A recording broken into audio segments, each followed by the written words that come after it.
There are people who don't disappear from a conversation. They simply withdraw in a very intentional way.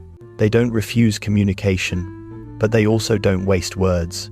They speak little, yet they are never passive. And what unsettles us most is this: the less they say, the more we notice them, as if their restraint itself becomes a language that needs no volume, yet has a strange gravitational pull. You once thought quiet people had nothing to say, but then, at some point, in the middle of a dialogue, you realize they always know exactly what they're saying, when to speak, and where to stop. Their silence has rhythm, layers, deliberation. It isn't accidental. It feels like a footprint on soft ground, light, yet unmistakable.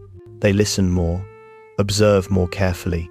You tell them an entire long story, and they reply with only a few words, sometimes just a soft, Yet somehow, you feel they understand more than those who speak in paragraphs. They don't interrupt, don't compete for the spotlight, don't turn the conversation into their stage. And precisely because they don't try to attract attention, attention finds them on its own. Some people speak little because inside them there is already too much movement. Their mind races quickly, but their words move slowly. Thoughts branch into many directions, many depths, many layers, so when they finally speak, they want everything to be condensed into as few words as possible. For them, speech is not a tool to fill empty space. It is something precious they must spend sparingly, as if every sentence requires careful selection. There are also those who speak little because they believe that not everything needs to be brought outside. They treat words like something valuable, misused. They lose their weight, so they choose to speak only when it's truly needed, when it's right, when it reaches, and when they finally do speak, you feel the quiet weight of that short sentence, like a small pebble capable of altering the flow of water. And then there are those whose silence makes you think they aren't really part of the conversation, but in truth, they're steering it with a very subtle rhythm. They don't speak often, yet every time they do, their words turn the direction of the dialogue just a little. They may not appear at the beginning of a thread, but somehow they show up at its ending. They speak little, but never passively. They simply refuse to waste their own sound. When you sit beside them, you begin to understand that speaking less is a kind of performance. Not a performance to hide, but to refine. Every sentence they offer feels like a clean slice of truth, succinct, clear, unadorned. And then your earlier assumptions start to falter. You realize the quiet ones aren't necessarily the shyest, nor as cold as you once thought. They possess a presence that is restrained, still, yet strong enough to make you listen to each breath they take. You once thought the quiet person stood on the margins, but eventually, you see, they are the ones holding the most delicate part of the conversation. They don't lead the rhythm, but they keep it. They don't speak much, but every sentence makes you pause and understand a little deeper. They don't generate noise, but they create space, and it is precisely within that space that others find themselves opening up. Once you see this mechanism, once you realize their restraint is not a lack, but a deliberate choice, you hear a small "ah" inside yourself. A quiet realization that opens a new perspective. Speaking less is not disconnection. It is simply another form of connection, softer, finer, deeper. There are people who, when they enter a conversation, do not disappear. They simply shrink their presence in a very subtle, intentional way. They do not deny their existence, but they also do not flaunt it. They speak little, but never carelessly. They give short answers, but never shallow ones. And strangely enough, the less they speak, the more attention they draw. This is the performance of the quiet ones, a performance without noise, but with rhythm, calculation, and deliberate pauses that the listener can feel, even if they cannot quite name them. Have you noticed? A talkative person is easy to read, but a quiet person creates empty spaces you end up filling with your own thoughts. And sometimes, that empty space is where they perform best. You ask them a question, they will answer, but only to the extent necessary, not a word more. You tell them a long story, they will nod, add a few very short responses, sometimes just a soft, Yet you somehow feel they understand more than they reveal. Quiet people do not create a cold atmosphere. They create the sense that something is happening behind their eyes, behind those brief replies. And then you notice something interesting. Their quietness is not a lack. It is an exact measure of enough. Some speak little because they are used to processing the world inside their heads. They do not need words to understand. They only speak when their inner thoughts have ripened enough to become language. They live in the spaces between sentences, in streams of thought no one else can see. It isn't distance. It is a way of being. Others speak little because they believe words are like sharp tools. The more you use them, the more likely you are to cause harm. So they choose precision, no long-windedness, no embellishment, no storytelling to decorate themselves. You ask, they answer short, clean, to the point, yet the impression lingers, as if their brief sentence contains far more than what you heard. And there are those who speak little in an almost artistic way. They observe for a long time, follow every detail carefully, and only speak when the timing feels absolutely exact. Their words touch the air lightly, just enough to shift the course of the conversation, yet not enough for anyone to notice. They were the ones who changed its direction. Quiet people are not always the most silent ones in the room, but they are often the ones who make others feel seen. They speak little, but listen deeply. They don't interrupt, yet they remember every detail. They don't ask endlessly, yet each question strikes the center. You find yourself wondering, are they truly quiet, or are they simply choosing not to speak? That thought shakes your initial assumptions, because you begin to see, speaking less is not avoidance, but a form of connection with restraint, a form of communication that says, I'm here, I'm listening, I just don't wish to be loud.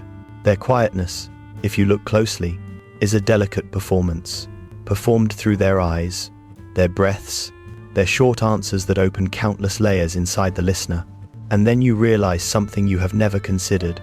People who speak little often control the conversation more than those who speak a lot, because their pauses become the anchor around which others revolve. They don't push the rhythm, but they hold it. They don't speak much, but they make you speak more. They don't create noise, but they create influence.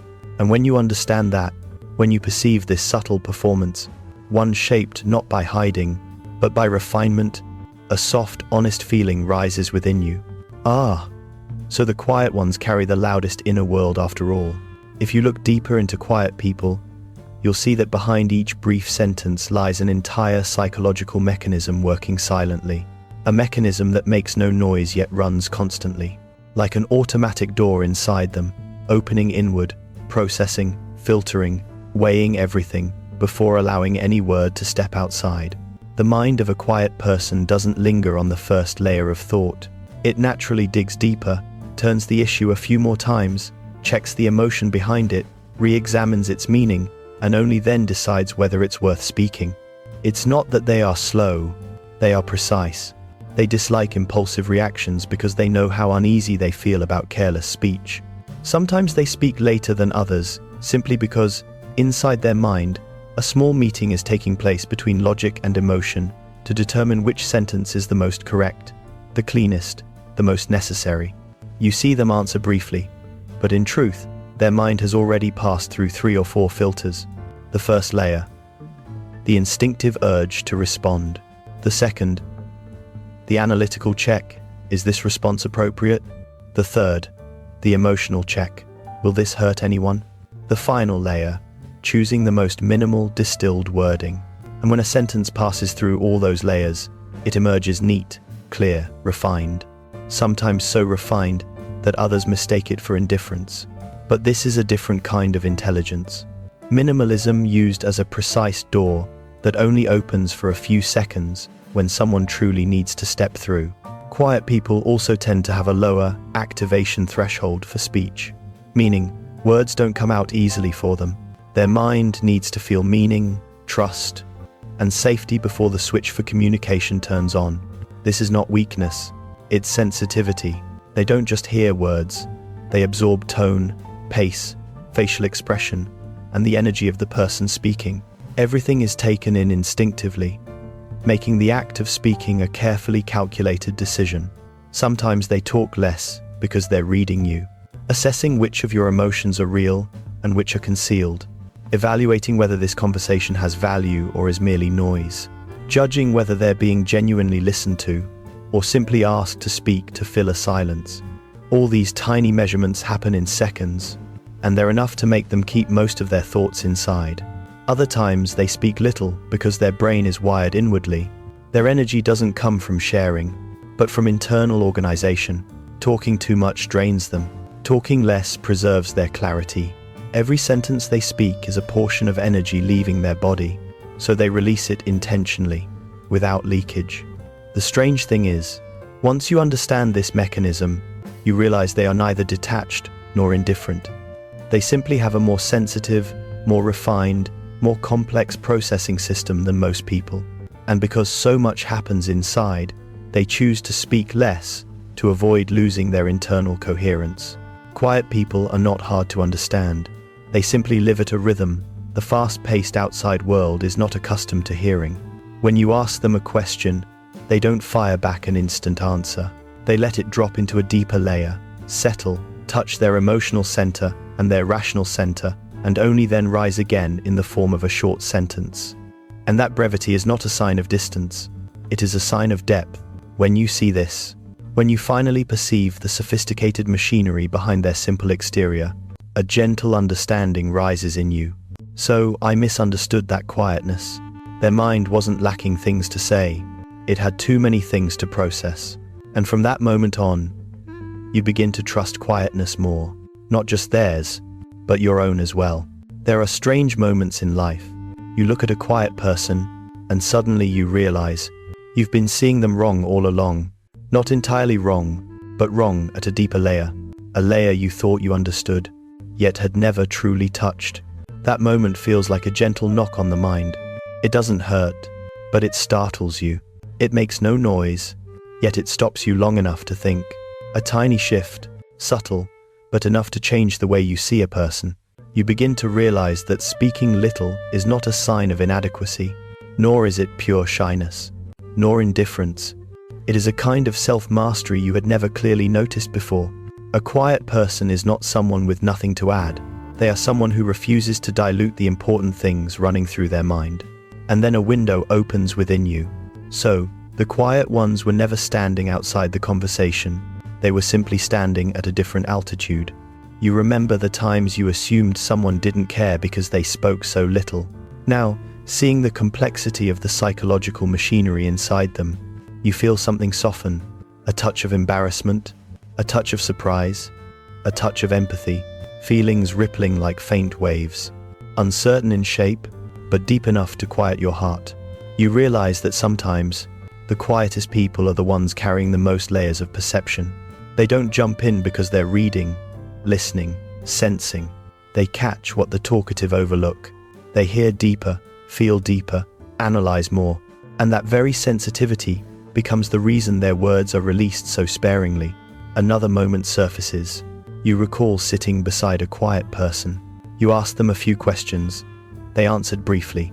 You assumed they didn't want to talk, but then they offered an observation so precise, you couldn't ignore it. A small sentence that aligned perfectly with something you had been hiding inside, something no one else had ever noticed. Back then you thought it was strange. Now, understanding more, you find it beautiful. And then it clicks. Quiet people are not slow. They are the ones who look deeper, think longer, and speak at the right moment. This is where the shift in perception begins, in realizing that some people don't need many words to understand many things. And some people, with just a few sentences, can make you feel more seen than those who talk endlessly. You begin to turn the question toward yourself. How many times have you spoken too much, just to avoid listening to yourself? How many times have you filled the air, because silence threatened to expose something inside you? How many times have you rushed to respond, so you wouldn't have to face your own emotions? And then another thought emerges, clear as a drop falling onto still water. What if I too am a quiet person, but I have never understood why? Suddenly, you remember those moments when you didn't want to speak at all. Not because you were sad, not because you were angry, but because something inside you was shifting. A change, a deep contemplation, a fragile worry, a quiet space you needed to protect, and you realize others are the same. Their silence is not a wall built to keep you out. It is a thin blanket they wrap around themselves when needed. That realization softens you. Your heart feels lighter, yet warmer, as if a layer of fog has lifted, revealing a part of the sky you had never seen clearly before. You begin to see that quietness is a survival instinct, a person who knows when to retreat, when to open, who understands the importance of emotional safety, someone who would rather speak less than speak in ways that misrepresent who they truly are. And suddenly, you find them beautiful in a different way. Not the beauty of someone confident and eloquent, but the beauty of someone who keeps purity within their words, a beauty that feels deeper the longer you look. That is the moment of breaking, the moment you touch the truth. Quiet people are not lacking things to say. They are protecting the things that matter most within them. They simply refuse to offer their precious words to a space that does not deserve them. Once you understand that, you also understand more about yourself. And so, from simple curiosity, you arrive at a new landscape of awareness, one where you no longer see quiet people with judgment, but with respect, with tenderness, with gratitude for showing you something you had never noticed. Sometimes, silence is the highest form of depth. There is a very strange moment in the journey of understanding quiet people, a moment when you look at them, then look back at yourself, and suddenly realize that quietness is not just a habit or a personality trait, but a profound part of how a human being exists. That moment is like standing before a mirror you've only ever used to adjust your appearance. But today, suddenly, you see your soul reflected in it. A vast silence pours into you. Not someone else's silence, but your own. The silence you often ignore, suppress, or dare not face, afraid something inside you might speak up if you listen too closely. From here on, the quiet person is no longer a type of person. They become a mirror forcing you to confront a question you were never brave enough to ask. Why do I need to speak so much? And a part of you begins to ache. A pain of realization, not a pain of loss. You see all the times you talked excessively to hide your insecurity, all the times you forced yourself to laugh, forced yourself into conversations, rushed to fill every silence, because you were afraid that silence would expose something inside you. You remember moments when you said far more than necessary, not to be understood, but to avoid hearing the sound of your own heart. And suddenly you understand, quiet people are not always stronger, but they are more honest with their fears. They know some things don't need to be spoken to be real. They know some emotions are meant to be kept gently within. They know some loneliness doesn't need to be articulated to exist. And they know some wounds become more painful when turned into words. So they choose to let those wounds sleep, to let them soften in silence. Looking at them, you begin to see a deeply existential truth. A human does not always need sound to exist. Sometimes we need stillness to touch ourselves. Some people speak little because they were once hurt for opening up. Some speak little because they have learned to heal in the dark. Some speak little because they fear a single wrong sentence might trigger consequences they cannot face. And some speak little because they've understood that peace always begins from within, not outside. You look at them and ask yourself, and me? Have I ever faced my own silence? That question leads you to a hollow space in your heart, a space you have tried to fill with words, with stories, with polite laughter, with long conversations that never left any meaning behind. And when you touch that empty space for the first time, you feel its coldness. Cold because it's real. Cold because it has never been touched. Cold because it is the part of you you've always been afraid to face. And this realization makes you want to breathe slower, to be gentler with yourself, to be more compassionate toward the quiet ones, because perhaps they are not trying to be distant, they are simply being careful, with the softest part of their heart. At this point of collision, you begin to see the beauty of quietness in a different light. It is a way of preserving one's essence. It is a way of protecting the fragile within. It is a way of existing without harming anyone, and without letting anyone harm you too easily. As this awareness lifts you, you feel something inside loosen, a tension you've carried for years. The pressure to be strong, to speak clearly, to perform, to fit in, suddenly falls away. You understand that Speaking more does not always mean understanding, and speaking less does not always mean distance.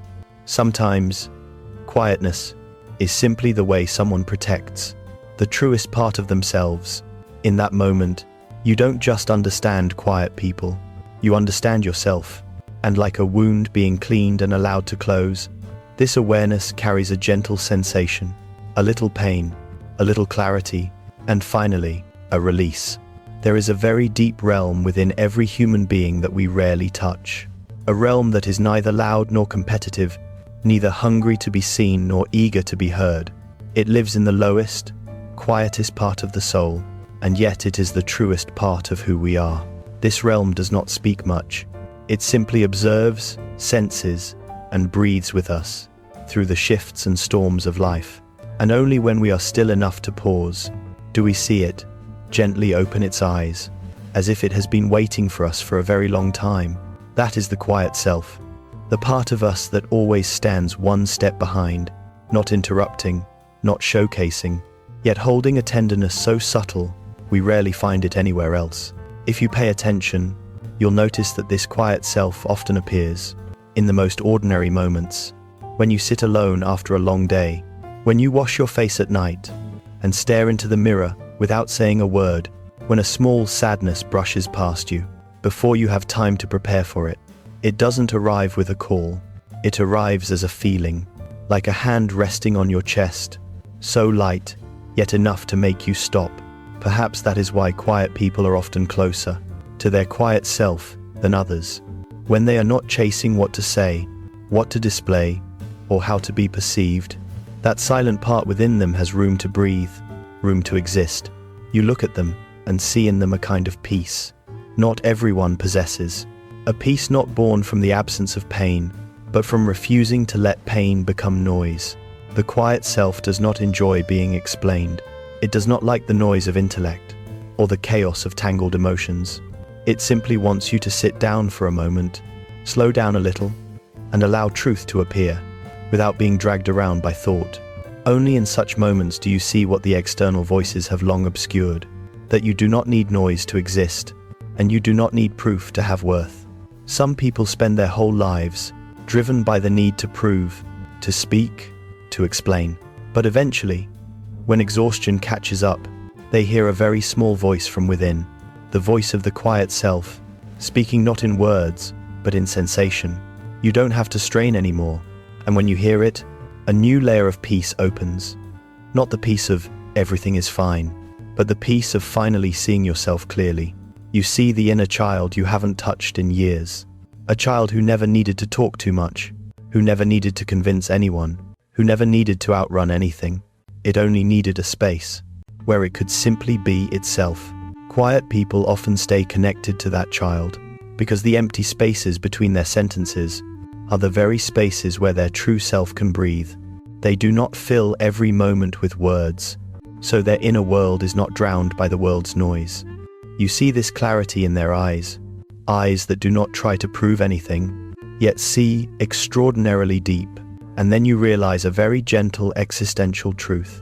The quiet self is not a lack, it is the fullest part of a human being, full in a quiet way, full in a way that hides itself, full in a way that makes others soften when standing beside them. When we return to this silent part of ourselves, we do not become weaker, we become more honest, because we no longer need to push ourselves forward to seek validation. We are already whole within our own quiet. And perhaps that is why, when we understand quiet people, we also understand the quiet self inside us. They are like a mirror placed in the shade, not bright, not striking, but if you come close, you will see your entire face. Clear, calm, so true that it silences you. In that moment, you do not just understand them, you understand the deepest part of yourself, the part you've long buried under the noise of everyday life. And when you finally see it, when you acknowledge it, you feel a strange kind of emotion, a gentle settling that spreads slowly, like morning light entering an old room, not rushed, not loud, not demanding, but enough to make you know that you are finally coming home. By the end of this journey, perhaps you'll realize that quietness was never the end of the story. It is only a doorway, an entrance into deeper territories of the human self. Once you open that door, you step into a space without noise, without the pressure to be interesting, to be impressive, to fit seamlessly into everyone's world. In this space, only the truest part of every soul remains. Perhaps the most beautiful thing we learn from quiet people is not how they communicate, but how they exist, gently, fully, without haste. They show us that a person can create impact without performance, that true strength is not in volume, but in the depth of inner peace. And as you understand them, you begin to understand yourself in a new way. You understand why long conversations exhaust you, why you crave stillness after chaotic days, why there are moments when you want to retreat without offering any explanation. You stop blaming yourself for being quiet, stop seeing it as a flaw or a sign of weakness. You begin to realize that there is a part of you that simply wants to be protected, a part that is not loud, but profoundly real. In the light of this awareness, a soft calmness spreads through you, not the peace of someone who has no worries, but the peace of someone who finally knows they have the right to live at their own rhythm. Your heart feels a little wider, a little softer, a little kinder toward yourself, because now you know there are things that don't need to be spoken to exist. There are emotions that only need to breathe, not be explained. There are silences that are not empty, but sacred spaces, where the soul returns to its rightful place. Quiet people taught you this, not through words, but through the way they live. And in that realization, you feel a very gentle kind of hope, a hope that every person has a place to return to, a rhythm to lean on, a peace to keep, a hope that you don't need to be loud to be seen, nor perform to be felt, a hope that the deepest regions within you, the ones you thought the world had forgotten, are still waiting for you to come back and touch them. You may remember all the times you rushed to resemble someone else, to match a level of enthusiasm you didn't have, to speak more so you wouldn't be judged. But now, at the end of this journey, you know you no longer have to force yourself. Your quietness does not diminish your worth. On the contrary, it is a sign of maturity, of deep observation, of respect for yourself and for others. It gives weight to your words, warmth to your presence, and truth to your being. And if there is anything you take with you from this journey, it might be just a small whisper. Let yourself be who you are, in the still rhythm that feels right to you. Because when you walk towards stillness, you do not only understand quiet people more deeply, you also understand yourself. The part you abandoned, the part you never named, the part you mistook for weakness. But that was, in truth, your strongest place. And when your heart opens like that, when the silence within you is no longer a burden but a choice, you will see something simple and yet profoundly true. In a noisy world, sometimes the most moving thing is the quiet of a soul that has finally understood itself.